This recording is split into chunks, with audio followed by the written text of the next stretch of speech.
함께 주일 오전 예배를 통하여서도 우리는 이 더운 여름보다 더 뜨거우신 하나님의 열정이라고 하는 주제로 함께 말씀을 받고 있습니다. 오늘도 우리에게 주신 함께 읽은 본문 로마서 4장 1절로 5절 말씀에 기초하여서 하나님의 열정 5번째 시간으로 하나님을 영화롭게 하는 믿음이라고 하는 제목으로 말씀의 은혜를 나누도록 하겠습니다. 우리 제목부터 한번 같이 읽어볼까요? 하나님을 영화롭게 하는 믿음이라고 하는 주제로 말씀의 은혜를 나누도록 하겠습니다.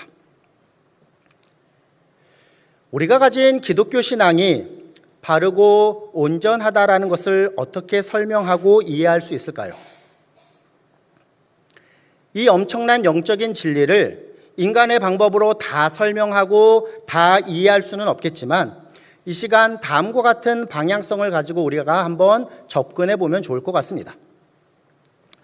기독교를 제외한 다른 종교들은 다음과 같은 특징을 가지고 있으니 대부분 인간의 입장에서 신을 향해서 나아가는 방향성을 갖습니다. 그런데 우리 기독교 신앙은 그 방향성에 있어서 다릅니다. 신이신 하나님께서 우리 인간에게 오셨다라는 것입니다. 다른 종교의 모습, 인간이 신을 향해서 나아간다라고 하는 이 방향성이 가진 모습을 구체적으로 설명하면 어떻습니까? 무엇인가를 열심히 하고 그래서 고행이나 또 수련을 쌓아서 신에게 가까이 가며 신의 뜻을 이루어가야 한다라고 주장하는 것이 기타 종교의 대표적인 모습입니다. 행위적인 구원의 모습을 그들은 갖습니다. 그런데 우리가 가진 기독교 신앙의 모습은 어떻습니까? 그 방향성이 반대이다라는 것이죠.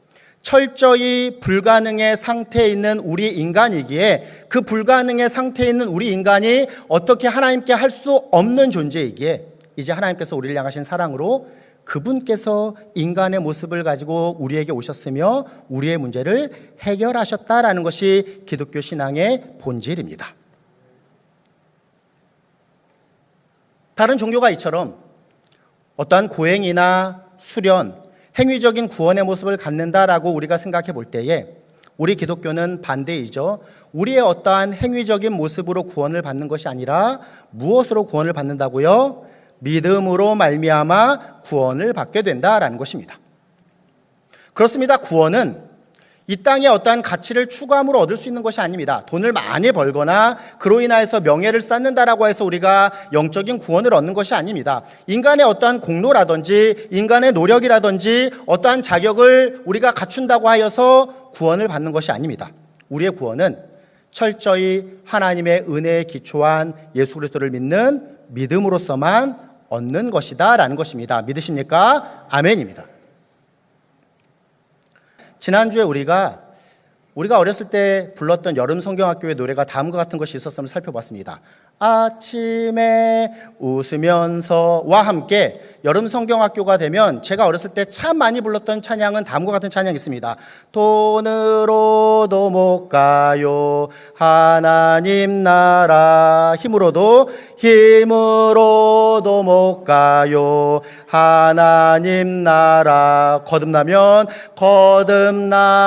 가는 나라 하나님 나라 믿음으로 가는 나라 하나님 나라 이렇게 조기교육을 우리가 잘 받았습니다.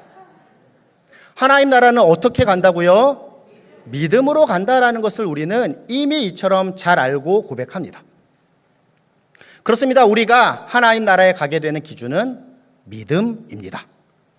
성경은 이 진리를, 이 믿음의 본질을 계속해서 우리에게 설명합니다. 더해서 오늘 우리에게 주신 본문 또한 마찬가지입니다. 오늘 본문 로마서 4장 1절로 5절 말씀도 이 진리, 즉 믿음의 본질, 우리가 믿음으로써 구원함을 받는다라는 사실을 우리에게 교훈하고 있습니다.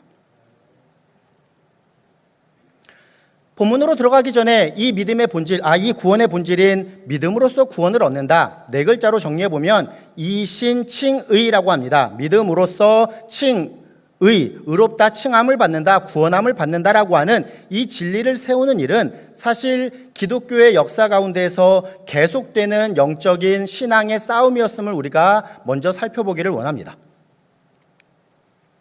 천여 년 정도 되는 중세 시대를 기독교 교회사의 입장에서는 암흑의 시대라고 이야기합니다.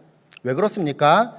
화려한 로마의 교황의 권세 아래 사실 예술도 문화도 기타 철학을 비롯한 많은 학문에 있어서 진보가 있기는 하였지만 정작 복음은 어둠 속에 가려진 시대였기 때문에 암흑 시대라고 부릅니다. 복음이 어둠 속에 가려졌다라고 하는 이 추상적인 개념을 실제적으로 설명드리면 다음과 같습니다. 믿음으로 구원을 받는다라고 하는 이 성경의 핵심의 그 진리가 사라진 시대였습니다. 중세시대는 교황과 교회의 전통을 중시하며 결국 성경으로부터 점점 멀어지므로 인간의 구원에 있어서도 구원의 행위를 그 공로를 점점 강조하므로 믿음으로써 구원함을 받는다라고 하는 성경의 가르침으로부터 점점 멀어진 시대였습니다.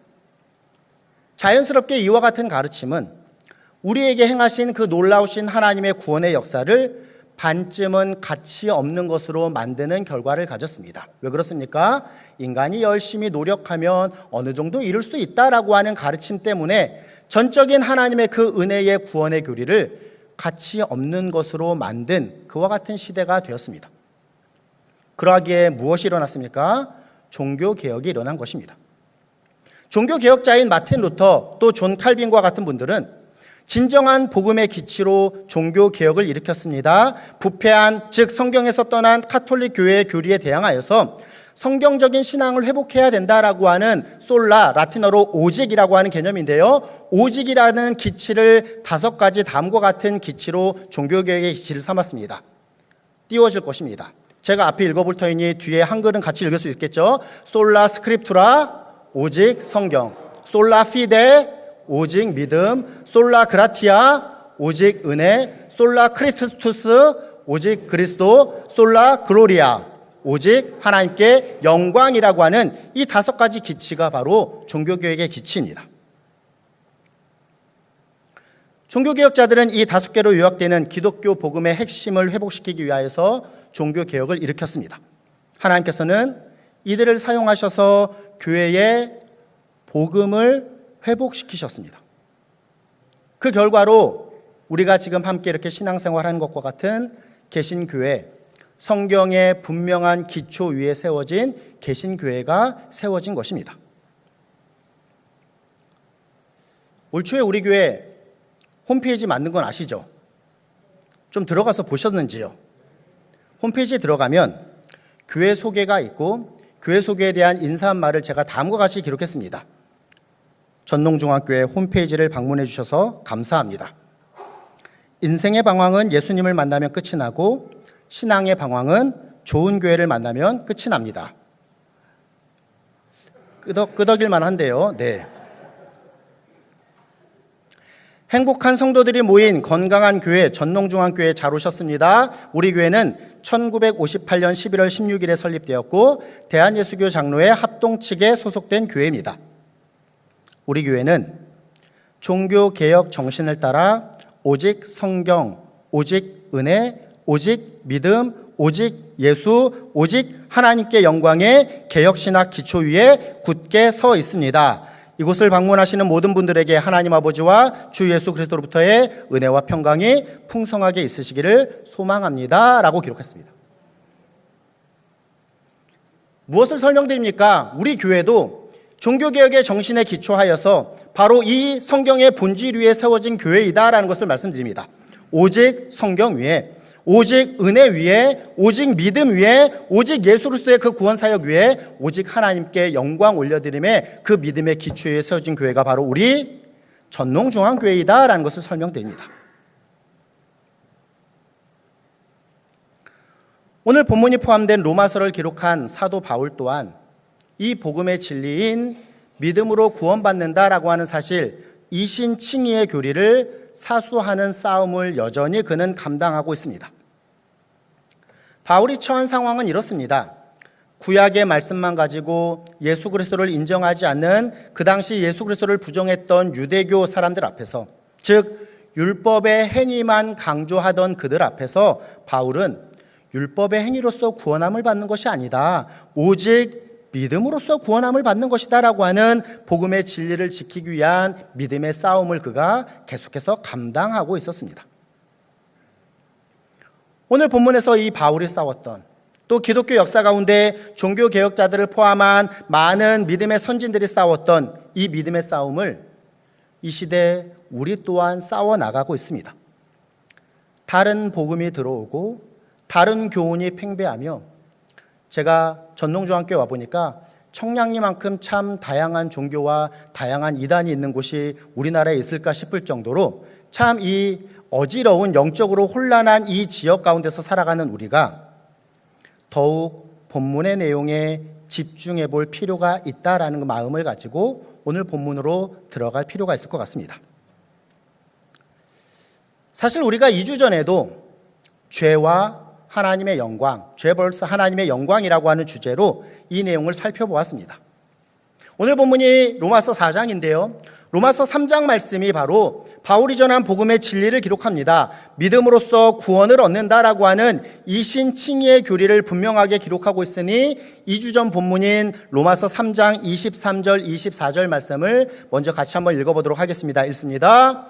모든 사람이 죄를 범하였음에 하나님의 영광에 이르지 못하더니 그리스도 예수 안에 있는 속량으로 말미암아 하나님의 은혜로 값없이 의롭다 하심을 얻은 자 되었느니라. 아멘. 이 내용을 바울은 이어지는 본문 로마서 3장 27절 28절에서 다음과 같이 기록합니다. 또 함께 읽어보겠습니다. 그런즉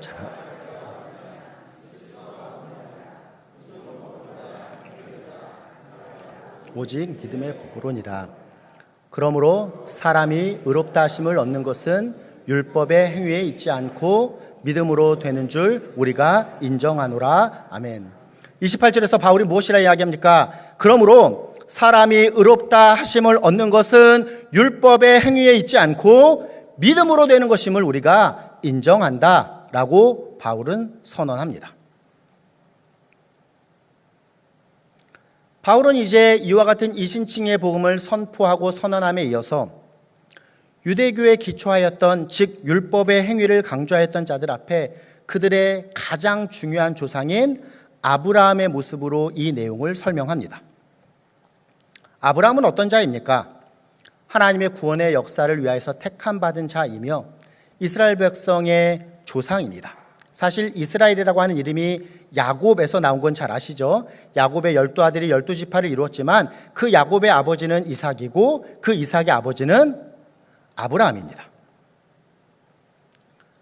바울은 이제 아브라함을 통하여서 이들의 신앙에 대해서 이야기합니다. 아브라함을 거론한다라는 것, 아무도 이 일을 달 수 없는 독보적인 인물로 지금 바울은 자신의 교리를 설명하고 있다라는 것을 우리가 생각해 볼 수 있습니다. 본문을 시작하는 1절 말씀입니다. 로마서 4장 1절 말씀 같이 한번 읽어볼까요? 그런즉 육신으로 우리 조상인 아브라함이 무엇을 얻었다 하리요? 라고 바울은 질문합니다.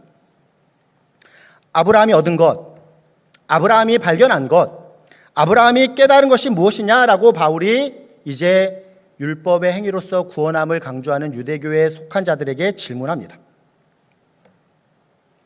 이 질문에 대하여서 바울은 연결하여서 스스로 다음과 같이 대답하니 이어지는 2절 말씀도 함께 읽어보겠습니다. 2절입니다. 만일 아브라함이 행위로서 의롭다 하심을 받았으면 자랑할 것이 있으려니와 하나님 앞에서는 없느니라. 아멘. 이 말이 무엇을 의미합니까? 아브라함이 행위로서 의롭다 하심을 받았다라는 것을 의미합니까? 2절 다시 한번 띄워주시죠. 이제 조금 더 집중을 하셔야 됩니다. 자, 2절입니다. 만일 아브라함이 행위로서 의롭다 하심을 받았으면 자랑할 것이 있으려니와 하나님 앞에서는 없느니라 라고 기록합니다. 아브라함이 행위로서 의롭다 하심을 받았다라는 것을 의미합니까? 그것이 아니다라는 것입니다. 행위로서 구원함을 받았다, 행위로서 의롭다 하심을 받았다라고 하면 자랑할 것이 없다라는 것을 의미합니다. 우리의 구원은 본질적으로 인간의 행위에 의하여서 이루어진 것이 아니기에 그 누구도 자랑할 수 없다라는 것입니다. 부연하여 반대의 개념으로 설명해 볼까요? 다른 종교들이 이야기했듯이 수련을 쌓고 고행을 쌓고 신의 뜻을 또 알아가며 신의 뜻에 도달한다고 하는 인간의 행위적인 모습으로 구원을 받을 수 있다라고 한다면 어떤 결과를 맞게 될까요? 마치 자기 힘과 노력으로 그것을 얻은 것인 양 스스로 높이며 스스로 자랑하는 결과를 맞게 될 것입니다. 물론 이러한 모습으로 구원에 이를 수도 없습니다. 결국 바울이 전하는, 아니 성경이 우리에게 전하는 복음의 진리가 무엇입니까? 인간의 행위가 아닌 믿음으로써 우리는 구원함을 받기에 믿음으로 구원함을 받은 자는 그 누구도 자랑할 수 없다. 나를 구원하신 하나님의 은혜 앞에 자랑할 수 없는, 아니 오히려 겸손할 수밖에 없는 그와 같은 모습일 수밖에 없음을 우리에게 교훈하여 줍니다. 오늘도 자랑스럽게 우리가 예배 자리에 나와왔을지는 모르겠습니다. 그런데 우리가 하나님 앞에 나의 의로움을 당당히 자랑할 수 있는 자가 이 자리에 누가 있을까요? 아닙니다. 우리는 하나님의 전적인 은혜 가운데 믿음으로써 우리를 구원하여 주신 그 하나님 앞에 오늘도 예배드릴 수 있다라는 이 사실 하나만을 겸손한 모습으로 감사하는 자가 참된 예배자의 모습일 것입니다. 이러한 참된 예배자, 겸손한 예배자가 저와 우리 성도님들 되시기를 간절히 소원합니다. 이러한 내용에 기초하여서 이제 바울은 자신의 논지를 다음과 같이 주장하니 이어지는 3절 말씀입니다. 같이 한번 읽어보도록 하겠습니다. 3절입니다. 성경이 무엇을 말하느냐? 아브라함이 하나님을 믿음에 이것이 그에게 의로 여겨진 바 되었느니라. 아멘. 2절과 4절은 분명하게 대조합니다. 2절에서 무엇이라고 기록했습니까? 아브라함이 행위로서 의롭다 하심을 받았으면 자랑할 것이 있으려니와 하나님 앞에서는 없다. 4절에서 무엇이라고 이야기합니까? 성경이 무엇을 말하느냐? 3절이죠. 아브라함이 하나님을 믿음에 그것이 그에게 의로 여겨진 바 되었다라고 기록합니다. 아브라함이 하나님을 믿음에 그것이 그에게 의로 여겨진 바 되었다라고 하는 이 사도 바울의 주장은 사실 성경이 기록하고 있는 바입니다. 창세기 15장 6절 말씀 같이 한번 읽어볼까요? 읽겠습니다. 아브라함이 여호와를 믿음이 여호와께서 이를 그의 의로 여기시고 아멘. 아브라함이 무엇인가 노력하여서 아브라함이 무엇인가 수고하여서 하나님 앞에 의로움을 받았다라고 이야기하지 않습니다. 여호와를 믿으니 여호와께서 이것을 그의 의로 여기셨다. 믿음을 의롭게 여기셨다라고 성경이 기록합니다. 이 내용이 참으로 중요하게, 즉 믿음으로써 의롭다함을 받았다라고 하는 이 내용이 중요하기에 창세기 15장 6절에 기초한 이 이신칭의라고 하는 믿음으로써 의롭다함을 받고 믿음으로써 구원을 얻는다라고 하는 이 창세기 15장 6절 말씀은 신약에서도 오늘 본문인 로마서 4장 3절 더해서 갈라디아서 3장 6절 야고보서 2장 23절에서 계속해서 인용되는 말씀입니다. 구원은 인간의 행위로서 얻을 수 있는 것이 아니다. 구원은 믿음으로써 얻는 것이다 라고 하는 사실을 계속해서 성경이 강조하고 있는 것입니다.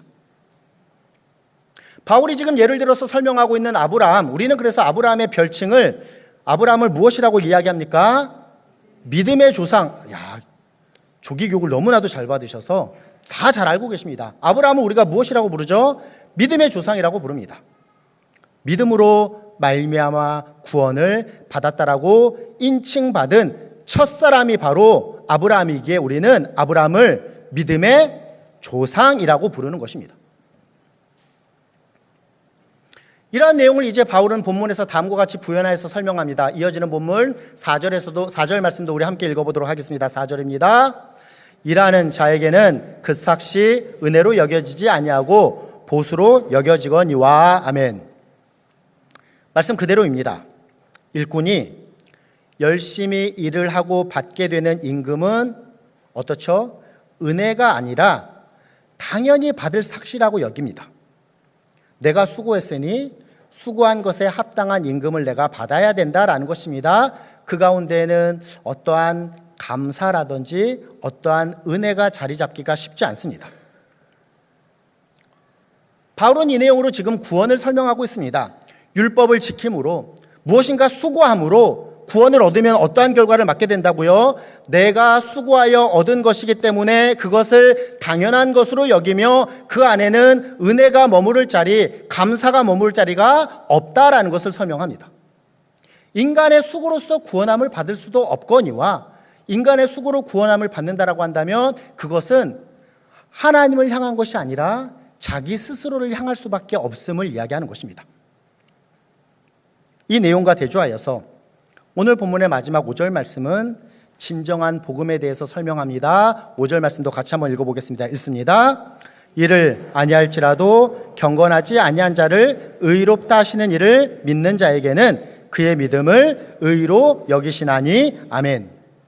이를 아니할지라도 인간의 어떠한 수고와 노력이 가미되지 않더라도 그 경건하지 아니한 영원히 죽을 수밖에 없던 자를 의롭다 하시고 그 죽음의 자리에서 생명의 자리로 구원하시는 이를 믿는 자에게는 그 믿음으로 의로 여기신다라고 말씀하십니다. 너무나도 분명하게 정리해 볼 수 있습니다. 우리는 오늘 본문을 통하여서 믿음으로 구원함을 받는다라고 하는 이 우리 구원의 본질을 깨닫게 됩니다. 하나님께서 인간의 행위가 아니라 이처럼 믿음으로 의롭다함을 주신 믿음으로 구원을 주시도록 하는 이유를 바울은 잘 설명하고 있으니 그것은 인간 스스로의 힘이나 인간 스스로의 능력이나 인간 스스로의 노력이 아닌 하나님의 전적인 역사 때문에 우리가 구원을 받을 수 있다라는 것을 바울은 설명합니다. 인간은 스스로의 힘으로는 도저히 구원을 얻을 수 없는 존재이다라는 것 또한 우리가 연결해서 깨닫게 됩니다. 그러면 어쩌면 우리 성도님들 다음과 같이 질문하실지 모르겠습니다. 목사님, 제가 아는 그 어떤 사람은 교회는 안 다녀요. 하나님은 안 믿어요. 그런데 법 없이도 살아요. 천사가 따로 없어요. 정말 선하게 사는 그 사람, 그런데 그 사람이 하나님을 믿지 않는다라고 지옥에 간다면 그거 너무 불공평한 일 아닌가요? 라고 질문하고 계시잖아요, 지금. 그렇죠? 질문하신 분이 계실 것입니다. 오늘 본문을 통해서 우리가 어떠한 답을 얻을 수 있겠습니까? 인간이 선하게 살았다라는 것은 우리 사이의 비교적인 평가일 뿐입니다. 인간의 주관적인 판단일 뿐입니다. 우리가 너무나도 상대평가에 익숙해서 저 사람이 나보다는 조금 더 착하게 산다라고 평가할 수는 있을지 모르겠습니다. 그런데 우리 구원에 있어서 평가의 기준과 대상은 누구이십니까? 하나님이십니다. 하나님의 절대적인 그 기준과 하나님의 절대적인 평가 가운데에서 이 연약한 인간이 그 기준에 합당하다라고 인정받을 수 있는 사람이 누가 있을까요? 절대적인 기준, 하나님의 기준에 의한 평가로서 인간의 선함으로 구원을 받을 수 있다라는 것은 한 사람도 없습니다. 인간은 기본적으로 죄인이며 죄의 본성을 가지고 살아가는 존재이기 때문입니다.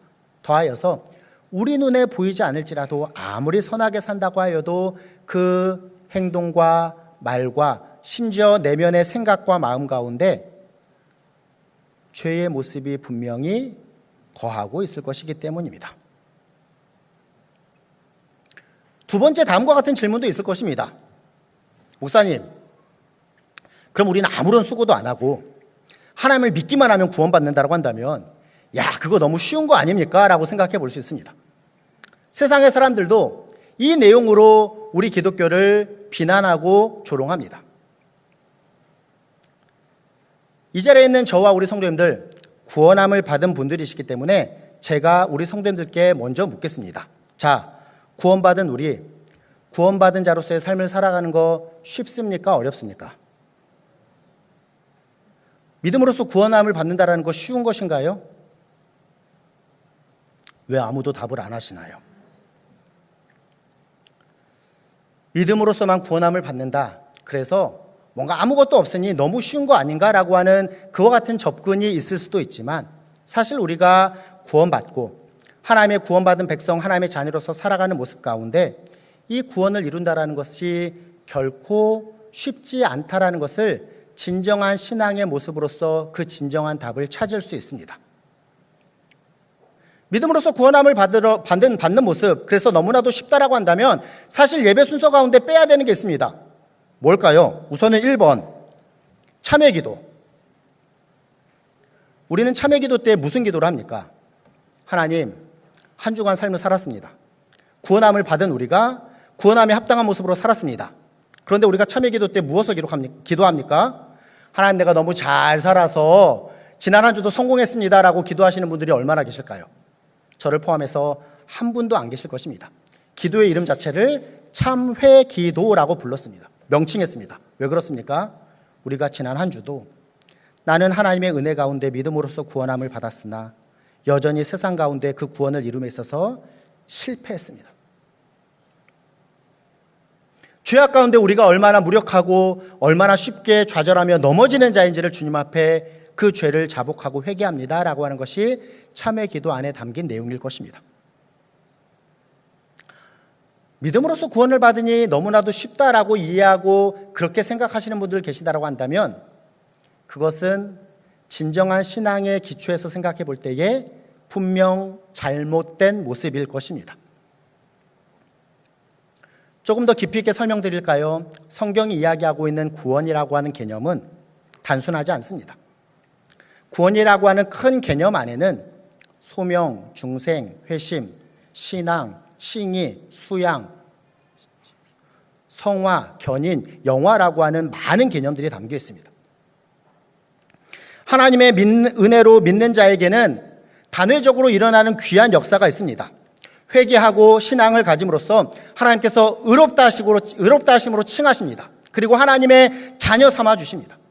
하나님께서 죄악된 우리를 의롭다라고 칭하시는 것입니다. 그런데 구원은 이와 같은 단회적인 의미만 포함되어 있는 것이 아닙니다. 계속해서 진행되는 성장의 모습, 성화의 모습이 또 담겨 있습니다. 구원은 이루어 가야 할 부분도 있다라는 것입니다. 하나님의 자녀가 되었기에 구원받은 자는 하나님의 자녀로서의 합당한 모습으로서의 삶을 계속해서 살아가야 합니다.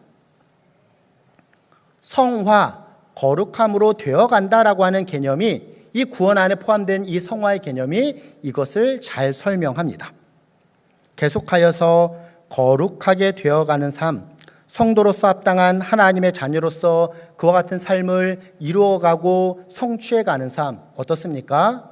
결코 쉽게만 생각할 일은 아니다라는 것입니다. 다시 서론으로 돌아가 보겠습니다. 제가 구원에 대한 하나님께서 실행하신 놀라운 계획과 실행을 본문 사도 바울의 설명을 통해서 설명드리고 있으나 우리 인간의 연약한 이해로 이 귀한 진리를, 이 하나님의 온전하신 뜻을 어찌다 우리가 이해할 수 있겠습니까? 그런데 우리는 오늘 본문을 통하여서 설교의 제목, 하나님을 영화롭게 하는 믿음이라고 하는 설교의 주제로 함께 이 내용을 접근해 보았습니다. 설교의 제목이 무엇이라고요? 하나님을 영화롭게 하는 믿음. 그렇습니다. 믿음은 하나님을 영화롭게 한다는 것을 꼭 기억하시기를 소망합니다. 왜 그렇습니까? 하나님께서 구원을 베푸시는 방법으로 정해놓으신 믿음, 이 믿음만이 하나님을 영화롭게 하는 것이기 때문입니다. 인간의 행위와 노력으로서 구원을 이룰 수 없기에 하나님께서 구원의 방법으로 정해놓으신 이 믿음, 하나님의 철저하신 은혜에 기초한, 하나님의 철저하신 그 구원의 방법에 기초한, 하나님께서 온전히 이루신 그 역사에 기초한 이 믿음만이 온전히 하나님을 영화롭게 하는 것이다 라는 사실을 우리에게 교훈하여 주십니다. 우리는 어떠한 노력과 행위로 구원받은 자가 아닙니다. 노력과 행위로 구원받았다라고 한다면 이것은 하나님의 은혜가 설 자리를 없게 만드는 것입니다. 하나님께 영광 올려드림이 아니라 스스로를 자랑하는 결과를 맞게 된다라는 것입니다. 이러한 모습이 우리의 구원의 방법이 아닙니다. 우리는 믿음으로 구원받은 자입니다. 아멘입니다. 이 믿음이 하나님을 영화롭게 합니다. 이와 같은 진정한 믿음이 있을 때에 우리는 그분께서 행하신 그 놀라우신 역사를 다음과 같이 찬양하게 되는 것입니다. 아, 하나님의 은혜로 이 쓸데없는 자, 왜 구속하여 주는지 난 알 수 없도다. 내가 믿고 또 의지함은 내 모든 형편 아시는 주님, 늘 돌보아 주실 것을 나는 확실히